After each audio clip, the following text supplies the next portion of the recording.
नमस्कार, मैं विष्णु शंकर राय आप लोगों का स्वागत करता हूं हमारे YouTube चैनल दृश्यम IAS पर। आज हम लोग RO के सामान्य हिंदी की जो श्रृंखला है उसके अंतर्गत आज हम लोग दूसरा जो टॉपिक हमारा है विशेषण विशेष्य, उसका अध्ययन देखते हैं, उसमें देखते हैं कि चर्चा करते हैं उस पर। जो RO में सामान्य अध्ययन का जो RO में जो सामान्य हिंदी का जो सिलेबस है उसमें हमने कल आप लोगों के सामने डिस्कस किया था कि कुल 6 टॉपिक हैं, जिसमें से हम दूसरा टॉपिक आज स्टार्ट करते हैं विशेषण विशेष्य।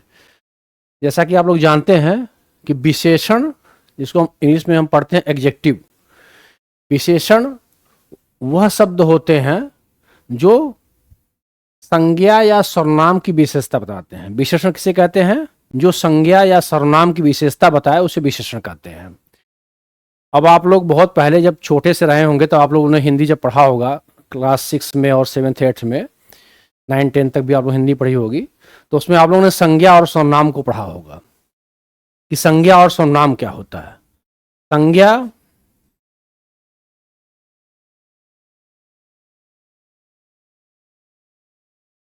इसको आप कहते हैं नाउन।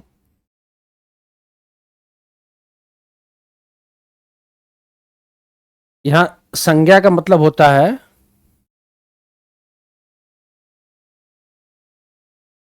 कि जो किसी व्यक्ति, वस्तु, स्थान, जाति, किसी व्यक्ति, वस्तु, स्थान, जाति या अवस्था के नाम को संज्ञा कहते हैं। जैसे आप कहते हैं सोहन, मेज, पेरिस, गणना, यौवन आदि।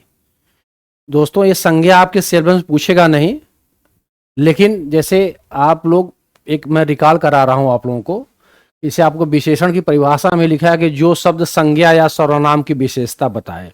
तो हमने कहा आप लोग हो सकता कि आप भूल गए हो कि संज्ञा और सर्वनाम क्या होता है, इसलिए हमने सोचा कि आपको संज्ञा और सर्वनाम को संक्षिप्त रूप से बता दिया जाए कि संज्ञा और सर्वनाम होता क्या है।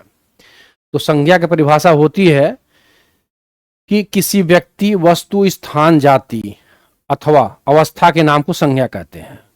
संज्ञा के मुख्यतः 5 भेद होते हैं, 5 प्रकार से होते हैं। संज्ञा 5 प्रकार की होती है।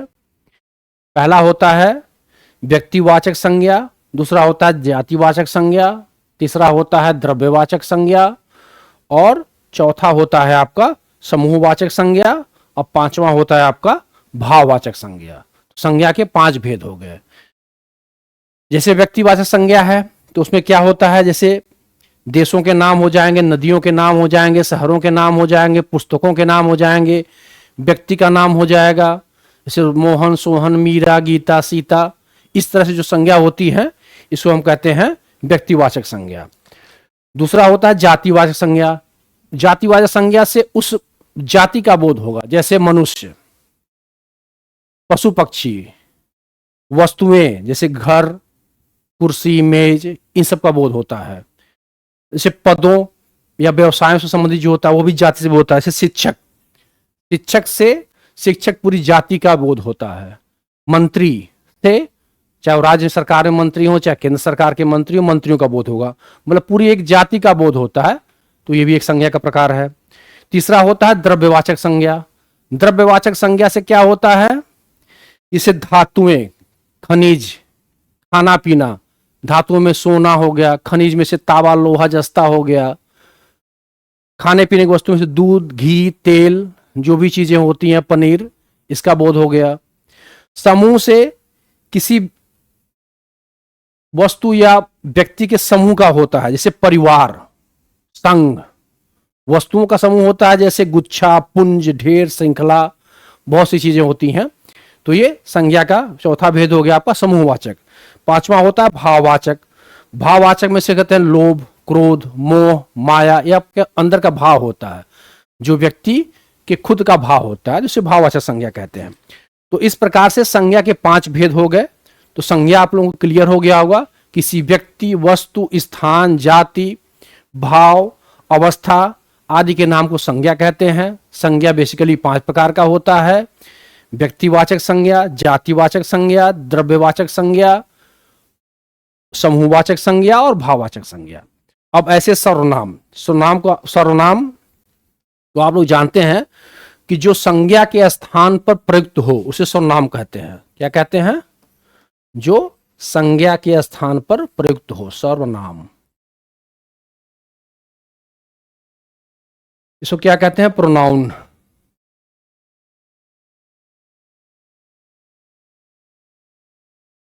जो संज्ञा के स्थान पर प्रयुक्त हो उसको क्या कहते हैं? सर्वनाम। सर्वनाम में से क्या हो गया? जैसे मैं, तुम, वह, यह, आप, कौन, कोई, इसका, उसका, तुम्हारा, इस तरह से जो शब्द होते हैं उनको हम सर्वनाम कहते हैं। ये संज्ञा के स्थान पर प्रयुक्त होने वाले शब्द हैं। सर्वनाम के यदि आप कहेंगे, सर्वनाम के भी 6 भेद होते हैं। पहला होता है पुरुषवाचक सर्वनाम, दूसरा होता है निश्चितवाचक सर्वनाम, तीसरा होता है निजवाचक सर्वनाम, चौथा होता है संबंधवाचक सर्वनाम, पांचवा होता है अनिश्चयवाचक सर्वनाम और छठा होता है आपका प्रश्नवाचक सर्वनाम। तो पुरुषवाचक सर्वनाम में सिर्फ पुरुष नहीं, पुरुष और स्त्री दोनों का बोध होता है, दोनों के लिए प्रयोग होता है। जैसे मैं, हम, तुम, तू, आप, यह, वे, वह, इस टाइप के जो शब्द होते हैं। निश्चयवाचक सर्वनाम में क्या होता है? जैसे यह, वे, वह, इस उदाहरण के लिए यह मेरी पुत्री है, इस तरह से। अनिश्चयवाचक सर्वनाम में क्या होता है? जैसे कोई आया, घर में कुछ नहीं है, कोई, कुछ, इस टाइप जो होता है अनिश्चयवाचक सर्वनाम। संबंधवाचक जो सर्वनाम होता है उसमें क्या होता है कि जो, जिसका, जो कि, नहीं, यह, जैसे हमारे उदाहरण के लिए कहते हैं यह व्यक्ति, यह वही व्यक्ति है जो कल यहां आया था, इस तरह से जो शब्द होते हैं ये होता है।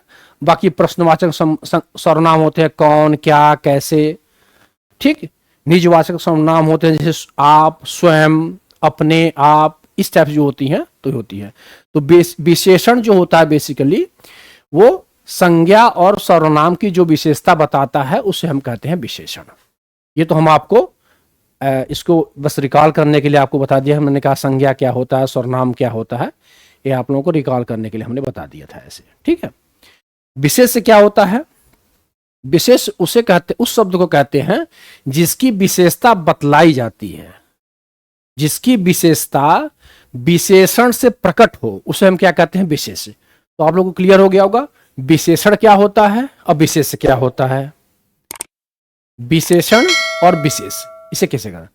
विशेषण वह होता है जो किसी संज्ञा या सर्वनाम की विशेषता बताए उसे हम क्या कहते हैं? विशेषण। और जिसकी विशेषता बताई जा रही है वो क्या हो जाएगा? विशेष्य, ठीक। विशेष्य वही होगा। एक चीज हो गया। अब जैसे उन्होंने एक उदाहरण के रूप में देखिए, अमित सुंदर बालक है, तो इसमें यदि आप लोग देखेंगे तो यहां बालक की क्या बताई जा रही है? विशेषता। क्या विशेषता है बालक की? सुंदर। तो जिसकी विशेषता बताई जाती है वो हो गया विशेष्य। जिसकी विशेषता बताई जाए वो हो गया आपका विशेष्य। और जिस शब्द के माध्यम से विशेषता बताई जाती है वो हो गया विशेषण, ठीक। विशेषण विशेषण से संज्ञा और सर्वनाम की जो अर्थ होता है वो सीमित होता है। कैसे होता है? जैसे मान लीजिए इसी शब्द को देखें कैसे इसकी जो इसका अर्थ जो होता है कैसे सीमित होता है कि जैसे अमित सुंदर बालक है, तो बालक हो गया विशेष। इस विशेष को का जो अर्थ है ये सिर्फ और सिर्फ सुंदर है, तो इसका मतलब ये है कि ये कुरूप नहीं है, तो इसका अर्थ सीमित हो रहा है कि अमित सुंदर बालक है। यदि अमित बालक है हो सकता अमित कुरूप न हो, फिर तब इसका अर्थ यही होता है कि विशेषण से किसी भी संज्ञा विशेष की जो अर्थ होती है उसको हम क्या करते हैं? सीमित करते हैं। जैसे देखिए कहने का एक उदाहरण और है कि काला कुत्ता, इससे क्या होता है? जो कुत्ते ऐसा हैं जो केवल काले हो, मतलब काला कुत्ता का अर्थ हो गया कि वे कुत्ते जो केवल काले हों, अर्थात इसका हो गया जो सफेद कुत्ते हों या भूरे कुत्ते हों उनको हम नहीं बता रहे हैं। इससे क्या हो रहा है? हम जो विशेष पद है उसके अर्थ को हम क्या कर रहे हैं, सीमित करते हैं। तो ये हो गया आप लोगों का विशेषण विशेष्य की परिभाषा। ठीक, नेक्स्ट आगे देखते हैं। एक दार्शनिक है स्पिनोजा। जो लोग दर्शन शास्त्र पढ़े होंगे अपने ग्रेजुएशन में या उनका ऑप्शनल रहा होगा यूपीएससी या किसी भी उसमें, एक फिलासफर हैं वेस्टर्न फिलासफी में स्पिनोजा। उन्होंने कहा है कि प्रत्येक निर्धारण निषेध होता है। अर्थात इसका मतलब होता है कि यदि आप किसी भी व्यक्ति या वस्तु पर किसी चीज को निर्धारित करते हैं कि मान लीजिए कि वह बहुत अच्छा है, इसका मतलब ये होता है कि वो बुरा नहीं होगा, वो बुरा नहीं होगा। वह बहुत अच्छा आदमी है, इसका मतलब है वो गलत आदमी नहीं होगा। तो आप किसी भी व्यक्ति या वस्तु पर जब किसी चीज का आरोपण करते हैं तो उसका मतलब ये होता है कि आप उस चीज में उसको मर्यादित करते हैं, सीमित करते हैं। इसका मतलब ये भी होता है। स्पिनोजा ने कहा था कि प्रत्येक निर्धारण निषेध होता है, एवरी डिटर्मिनेशन इज निगेशन। बस ऐसे मैंने इसको बता दिया। बाकी फिर वही है कि जिस शब्द से संज्ञा या सर्वनाम की विशेषता का बोध होता है उसे विशेषण कहते हैं। अब यह विशेषता संज्ञा के पद में, जैसे हमारे संज्ञा के में जैसे संख्या, आकार, अवस्था, रूप, गुण, स्वभाव, स्थिति आदि से संबंधित हो सकती है। जैसे संख्या में क्या है, जैसे लड़के तो कितने बैठे हैं, 4। आकार में से मोहन के हाथ में लंबी घड़ी है, लंबी घड़ी नहीं होगी, छड़ी होगी।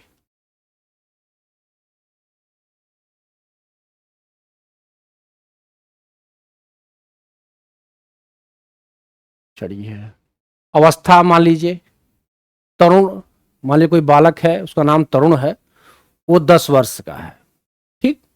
रूप, जैसे मीरा कोई लड़की है, उसके रूप का बोध हो रहा है कि वह सुंदर लड़की है, मतलब वो कुरूप लड़की नहीं है।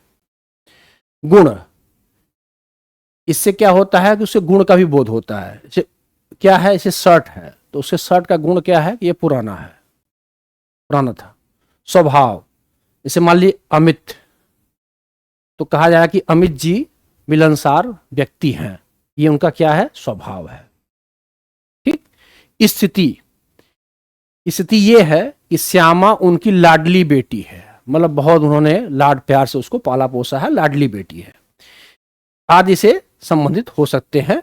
ये जिस शब्द से संज्ञा या सर्वनाम की विशेषता का बोध होता है उसे विशेषण कहते हैं। ये हमारा वो। अब एक होता है प्रविशेषण। प्रविशेषण उस शब्द को कहते हैं जो विशेषण की विशेषता बताए, जो विशेषण की विशेषता बताता है उसे हम क्या कहते हैं, प्रविशेषण। इसे मान लीजिए सुंदर, सुंदर, उससे पहले हम लगा दें बहुत, बहुत सुंदर, तो सुंदर हो गया विशेषण। अब इस सुंदर की भी बहुत ज्यादा एक्सट्रीम लेवल पर सुंदर है वो, तो इसकी विशेषता बताया गया, तो ये हो गया प्रविशेषण। कभी कभी कुछ वाक्य आपको दिए जाएंगे, जो क्वेश्चन पेपर बनता है उसमें वाक्य दिए जाते हैं और उसमें कहा जाता है कि अब इसमें कितने विशेषण हैं, कितने विशेष हैं, कितने प्रविशेषण हैं। इस टाइप से आपको काउंटिंग करके उसको देखकर उसमें से लिखना होता है। उसमें ऑप्शन रहेगा कि 2 विशेषण, 3 विशेष, एक प्रविशेष। इस तरह से भी क्वेश्चन आपके बनते हैं। तो आपको ये ध्यान रखना है कि जो विशेषण की विशेषता बताए उसको कहते हैं प्रविशेषण। और वह शब्द जो विशेषण, देखिए जैसे यहां देखिए एक उदाहरण है कि शिवम बहुत सुंदर है, इसमें शिवम क्या हो गया, विशेष। सुंदर क्या हो गया, विशेषण। और बहुत क्या हो गया, प्रविशेषण। अब एक बात और है कि प्रत्येक विशेषण के साथ प्रविशेषण जुड़ा ही हो यह कोई आवश्यक नहीं है। ठीक है, प्रविशेषण हर विशेषण के साथ जुड़ा हो ऐसा कोई आवश्यक नहीं है। किसी वाक्य में विशेषण का प्रयोग जो होता है वो 2 प्रकार से होता है। जो विशेषण होते हैं, ये भी एक बार क्वेश्चन पूछा यूपीएससी ने, समीक्षा अधिकारी के पेपर में, कि जो विशेषण का प्रयोग होता है वो बेसिकली दो प्रकार से होता है। कैसे होता है? पहला होता है कि जब वह विशेष से, विशेष का मतलब संज्ञा और सर्वनाम, जब वह विशेष से पहले आए। एक होता है कि जब वह विशेष से पहले आए, तब उसे हम कहते हैं, क्या कहते हैं? विशेष विशेषण, या उसी को कहते हैं हम उद्देश्य विशेषण। जब विशेषण का प्रयोग दो तरीके से होता है। जब विशेषण विशेष से पूर्व लगे, जब विशेषण विशेष से पूर्व लगे तो उसको हम क्या बोलते हैं? विशेष विशेषण या उद्देश्य विशेषण। जैसे देखिए, ये बालक हो गया, ये हो गया आपका विशेष से। इसके पहले यदि हमारा विशेषण लग रहा है, बालक कैसा है? चंचल है, तो ये विशेष से पहले जब विशेषण लगता है तो ऐसे विशेषण संबंध को कहते हैं उद्देश्य विशेषण या विशेष विशेषण। जैसे देखिए, छात्र, ये हो गया विशेष से। इसके पहले लग रहा है मेधावी, ये हो गया आपका विशेषण। तो विशेष से पूर्व क्या आ रहा है? विशेषण। तो ऐसे विशेषण विशेष को क्या कहते हैं? विशेष विशेषण या उद्देश्य विशेषण। ठीक है, ये भी क्वेश्चन पूछता है, कभी पूछ देता है कि विशेषण विशेष है या विशेष क्या है, इसको पूछता रहता है आपको। दूसरा, जब विशेष के पश्चात विशेषण आए, जब विशेषण का प्रयोग विशेष के पश्चात हो तो उस अवस्था को कहते हैं विधेय विशेषण। जैसे देखिए, ये सूर्यकांत किसी व्यक्ति, वस्तु, स्थान, जाति आदि के नाम को हम क्या कहते हैं? संज्ञा कहते हैं, और संज्ञा पद स्पेशली विशेष पद होते हैं। तो सूर्यकांत हो गया विशेष से आपका, और शर्मिला है, ये आपका हो गया विशेषण। तो इसमें विशेष से पहले आ रहा है, विशेषण बाद में आ रहा है, इसलिए इसको कहेंगे विधेय विशेषण। जिसमें विशेष पहले आए, जिसमें विशेष पहले आए और विशेषण बाद में आए, उसे बोलते हैं विधेय विशेषण। जिसमें विशेषण पहले आए और विशेष पद बाद में आए, उसे बोलते हैं उद्देश्य विशेषण, उद्देश्य विशेषण या विशेष विशेषण। ठीक, तो इसमें क्या है? ये विशेष पद है सूर्यकांत। शर्मिला क्या है? उसकी क्वालिटी, एक तरह से उसका एडजेक्टिव है। तो इसमें ये विशेष के बाद विशेषण आ रहा है, इसलिए इसको कहते हैं विधेय विशेषण। जैसे ये देखिए, ये शर्ट पुराना है, तो शर्ट आपका हो गया विशेष, और इसकी विशेषता क्या है? ये पुराना है, नया नहीं है। तो इसमें भी क्या हो रहा है? विशेष के बाद विशेषण आ रहा है। तो जब विशेष के पश्चात विशेषण आए तो ऐसे विशेषण को हम विधेय विशेषण कहते हैं। ठीक, अब बेसिकली विशेषण के चार मुख्य भेद हैं। विशेषण चार प्रकार के होते हैं। पहला विशेषण होता है गुणवाचक विशेषण, दूसरा होता है परिमाणवाचक विशेषण, तीसरा भी होता है संख्यावाचक विशेषण, और चौथा होता है सार्वनामिक या सांकेतिक विशेषण बोलते हैं, संकेतवाचक या सांकेतिक विशेषण बोलते हैं। ठीक है, चलिए हम इसको एक 1 बाय 1 करके इन विशेषण के जो प्रकार हैं इसकी हम चर्चा करते हैं। ये आपके सामने एक डायग्राम है, इसमें बताया गया है कि विशेषण के चार भेद है या विशेषण चार प्रकार के होते हैं। ठीक है, पहला क्या है? गुणवाचक। दूसरा क्या हो गया आपका? सार्वनामिक या संकेतवाचक। तीसरा क्या हो गया? संख्यावाचक। और चौथा आपका क्या हो गया? परिमाणवाचक। ठीक है, जो सांकेतिक या जो सार्वनामिक या सांकेतिक जो विशेषण है, इसके दो उपभेद हैं, मौलिक सार्वनामिक या यौगिक सार्वनामिक। दो भेद हैं, मौलिक सार्वनामिक और यौगिक सार्वनामिक। जो संख्यावाचक विशेषण है इसके भी दो भेद हैं, निश्चित संख्यावाचक और अनिश्चित संख्यावाचक। ठीक, जो परिमाणवाचक विशेषक है उसके भी दो भेद हैं, निश्चित परिमाणवाचक और अनिश्चित परिमाणवाचक। ठीक, तो जो संख्यावाचक विशेषण है इसमें दो भेद हैं, एक निश्चित संख्यावाचक, एक अनिश्चित संख्यावाचक। ये जो निश्चित संख्यावाचक है विशेषण जो है इसके भी आपके 5 हैं भेद। इस निश्चित संख्या वाला जो विशेषण है इसके 5 भेद हैं। पहला है गणनावाचक, दूसरा हो गया क्रमवाचक, तीसरा हो गया आवृत्तिवाचक, चौथा हो गया समुदायवाचक और पांचवा हो गया आपका प्रत्येकवाचक। ठीक, अब ये जो ये आप यहां तक आपको समझ में आ गया। विशेषण इसके 4 भेद हैं, गुणवाचक, संकेतवाचक या सार्वनामिक विशेषण, संख्यावाचक विशेषण, परिमाणवाचक विशेषण। ठीक, अब हमने कहा कि ये संख्यावाचक विशेषण है, इसके 2 उपभेद हो गए, निश्चित परिणाम, निश्चित संख्यावाचक, अनिश्चित संख्यावाचक।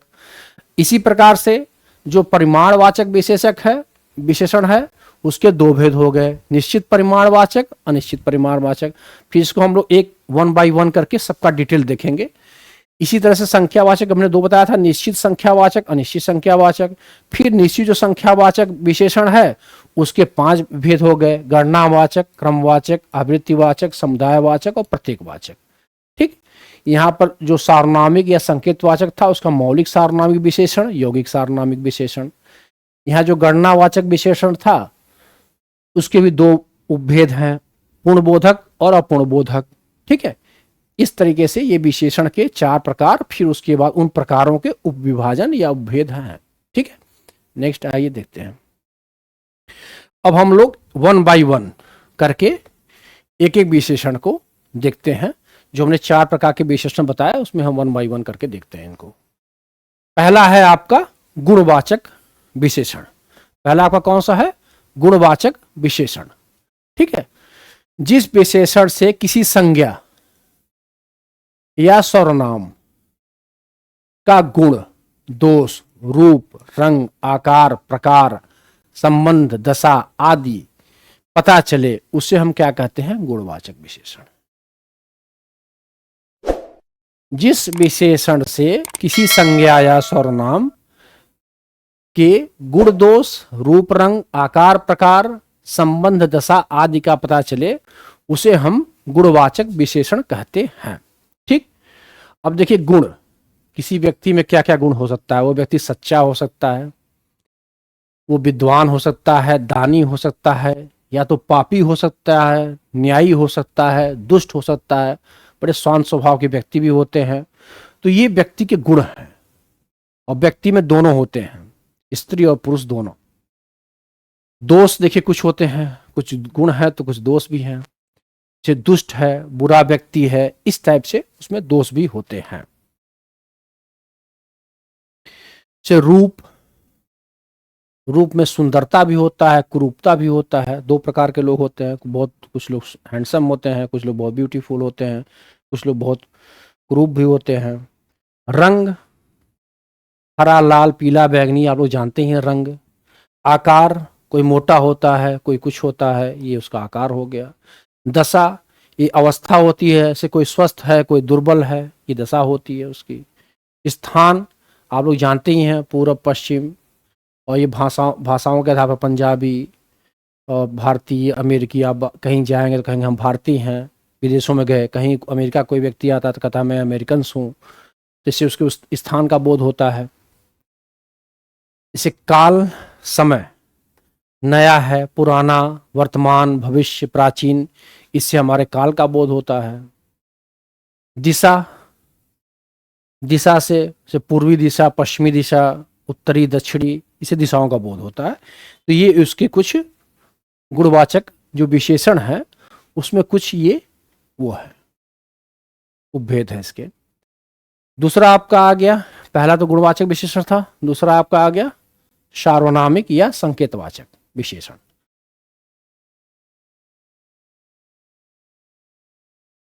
पुरुषवाचक या निजवाचक सर्वनाम को छोड़कर कह रहे हैं ये लोग कि पुरुषवाचक या निजवाचक सर्वनाम को छोड़कर, अर्थात मैं, तू, वह अन्य सर्वनाम जब किसी संज्ञा या अन्य सर्वनाम जो किसी संज्ञा की विशेषता बताएं उन्हें हम क्या कहते हैं? सार्वनामिक विशेषण कहते हैं। पुरुषवाचक या निजवाचक सर्वनाम को छोड़कर, पुरुषवाचक या निजवाचक सर्वनाम कौन से हैं? मैं, तू, वह। अन्य सर्वनाम जब किसी संज्ञा की विशेषता बताते हैं तो उस सर्वनाम को हम क्या कहते हैं? सार्वनामिक विशेषण कहते हैं। ठीक है, उस विशेषण को हम क्या कहते हैं? सार्वनामिक विशेषण कहते हैं। जैसे यथा, यह आदमी विश्वासी है। यह क्या है? किसी का संकेत कर रहा है, आदमी का। एक कैसा आदमी है? विश्वासी है। ठीक है, ये लड़के कहां जा रहे हैं? ठीक है, ये भी संकेत कर रहा है। ठीक है, मेरा घर, इसका घर, मेरा घर, ये भी संकेत कर रहा है कि मेरा घर है, आपका घर नहीं है, किसी अन्य का घर नहीं है। आपका पत्र मिला, ये भी एक संकेत कर रहा है। तो ये सार्वनामिक या इसको कहते हैं संकेतवाचक विशेषण। सार्वनामिक या संकेतवाचक विशेषण। अब ये सार्वनामिक जो विशेषण होता है ये भी दो प्रकार का होता है। ठीक है, क्या होता है? दो प्रकार का होता है। एक होता है मौलिक सार्वनामिक और दूसरा होता है यौगिक सार्वनामिक। क्या होता है? एक कहते हैं मौलिक सार्वनामिक विशेषण और दूसरे को क्या कहते हैं? यौगिक सार्वनामिक विशेषण। मौलिक सार्वनामिक क्या होता है? जो सर्वनाम अपने मूल रूप में किसी संज्ञा की विशेषता बतलाता है उसे हम क्या कहते हैं? मौलिक सार्वनामिक विशेषण कहते हैं। जो सर्वनाम किसी संज्ञा का, जो सर्वनाम अपने मूल रूप में किसी संज्ञा की विशेषता बतलाए उसे मौलिक सार्वनामिक विशेषण कहते हैं। जैसे यह आदमी विद्वान है। तो यहां पर यह क्या है जो संकेत कर रहा है? वो मौलिक है, मूल रूप में है। ठीक है, जैसे यह लोग भले हैं, यहां भी जो यह यूज किया गया है वो भले लोगों के है और ये भी अपने मूल रूप में है। ठीक, जैसे कोई व्यक्ति गया तो ये भी अपने मूल रूप में है, कोई यौगिक इसका फॉर्म नहीं है। ठीक है, दूसरा इसका देखते हैं प्रारूप, यौगिक सार्वनामिक विशेषण। दूसरा कहता है जो सर्वनाम किसी प्रत्यय के योग से बनकर किसी संज्ञा की विशेषता बताए। प्रत्यय और उपसर्ग आप लोग जानते ही हैं। प्रत्यय के योग से बनकर किसी संज्ञा की विशेषता बतलाए उसे हम क्या कहते हैं? यौगिक सार्वनामिक विशेषण। उसे हम क्या कहते हैं? यौगिक सार्वनामिक विशेषण। जैसे यौगिक सार्वनामिक विशेषण में बहुत से उदाहरण है, जैसे ऐसा, कैसा, तुम्हारा, आपका, कितना, इतना, उतना, बहुत से ये यौगिक सार्वनामिक विशेषण है। ठीक है, आपका विचार उत्तम है, आपका पक्ष रखना चाहिए, आपको अपना पक्ष रखना चाहिए, इस टाइप से बहुत से उदाहरण मिलेंगे। ये जो शब्द होते हैं ये यौगिक सार्वनामिक है। ठीक है, देखिए ये उदाहरण है आपके पास। ठीक है, ऐसा, कैसा, जैसा, मेरा, तुम्हारा, ये अपने मूल अवस्था में नहीं है, ये यौगिक अवस्था में है, प्रत्यय लगाकर इनको बनाया गया है। ठीक है, तो ऐसे विशेषण को हम क्या कहते हैं? यौगिक सार्वनामिक विशेषण कहते हैं। ठीक, ये हो गया। आपको अभी तक हमने दो प्रकार के विशेषण बताया, पहला गुणवाचक विशेषण, दूसरा है सार्वनामिक विशेषण या इसको कहते हैं संकेतवाचक विशेषण। ठीक है, अब आपका तीसरा विशेषण है, क्या है?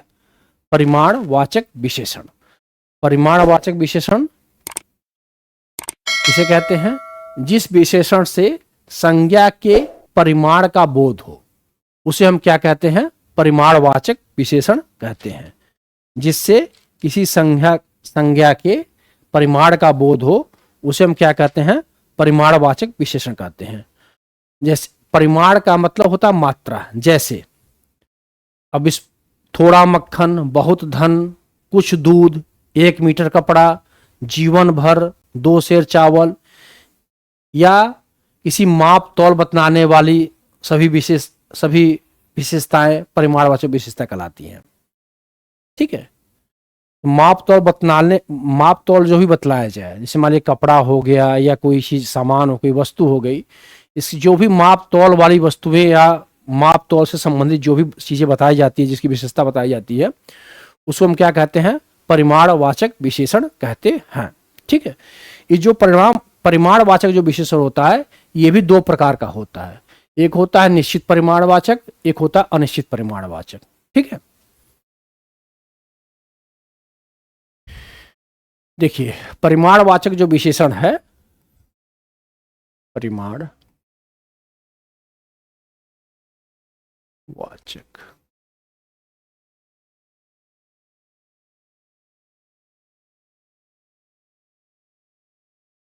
परिमाणवाचक जो विशेषण है उसके दो भेद हैं।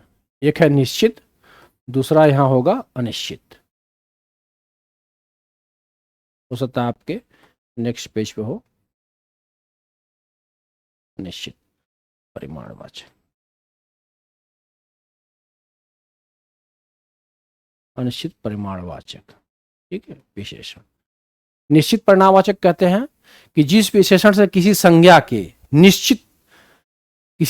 का निश्चित मापतोल का बोध हो। क्या हो? निश्चित मापतोल का बोध हो, उसे हम क्या कहते हैं? निश्चित परिमाणवाचक विशेषण कहते हैं। जैसे उदाहरण के लिए, ये लड़का है सूर्यकांत, बाजार से 4 किलो आम लाया। तो ये जो 4 किलो है ये निश्चित है। ये जो माप तौल हुआ है ये 4 किलो निश्चित है। इसको हम कहते हैं निश्चित परिमाणवाचक विशेषण। इसे 2 मीटर कपड़ा, तो एकदम ये है कि ये कपड़ा जो लाया गया है वो 2 मीटर ही है। 2 मीटर कपड़े से अमित की कमीज बनती है। तो ये निश्चित है कि ये 2 मीटर कपड़े में ही कमीज बन रही है। इसका माप तौल जो है वो पक्का है। ठीक है। अब अनिश्चित परिमाणवाचक में क्या होता है?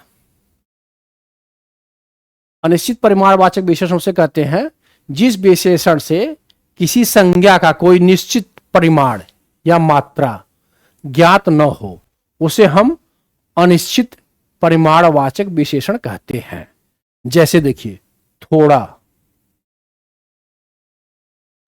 शिवम थोड़ा मक्खन लाया।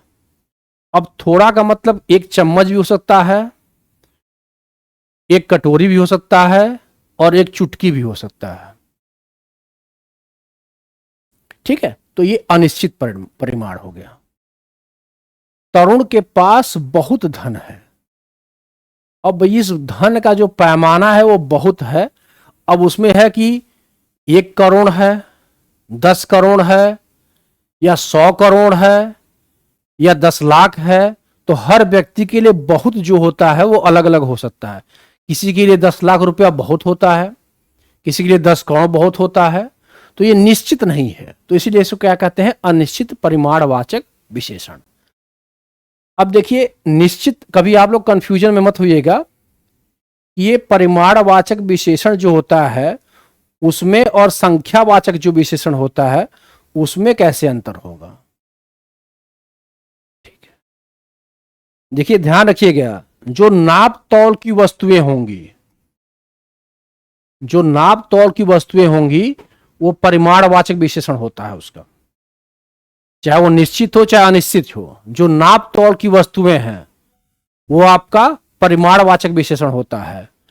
और जो गणना करने युक्त हो, जिनकी गिनती हो सकती है, जो गणना योग्य वस्तुएं हैं, उनको हम क्या कहते हैं? संख्यावाचक विशेषण। क्योंकि आप लोग कंफ्यूजन ना हो जाए, कभी कभी क्वेश्चन पूछ लेता है कि ये कोई उदाहरण दे देगा, एक प्रश्न, उसमें लिखेगा कि ये निश्चित परिणाम, सॉरी निश्चित नहीं, पूछ देगा कि ये परिणाम परिमाणवाचक विशेषण है या इसमें ये शब्द जो लिखा हुआ है संख्यावाचक विशेषण है। तो जिसका नाप तौल होता है, जैसे मान लीजिए दूध, कपड़ा, इसका नाप तौल होगा, तो इसको क्या हम करेंगे? परिमाणवाचक विशेषण करेंगे।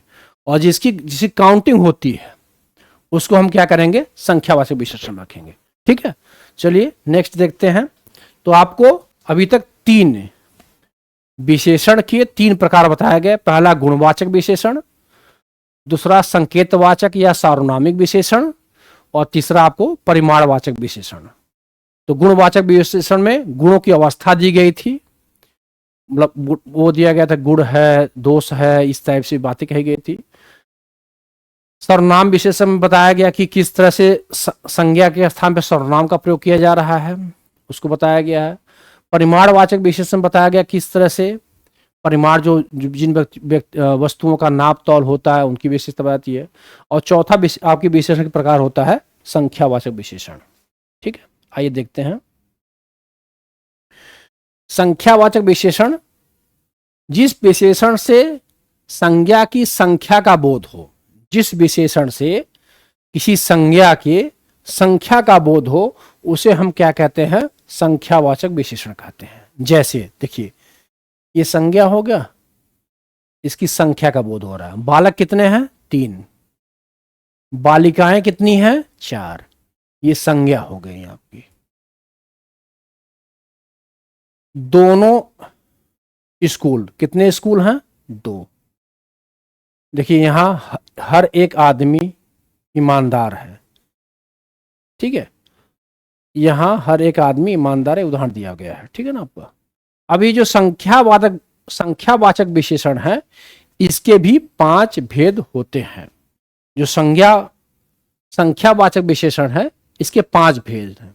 ठीक है, कौन सा?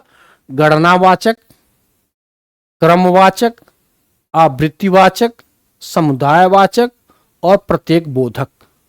ठीक, क्या क्या है? गणनावाचक विशेषण, गणनावाचक संख्यावाचक विशेषण, क्रमवाचक, आवृत्तिवाचक, समुदायवाचक और प्रत्येक बोधक। ठीक है, नेक्स्ट देखते हैं।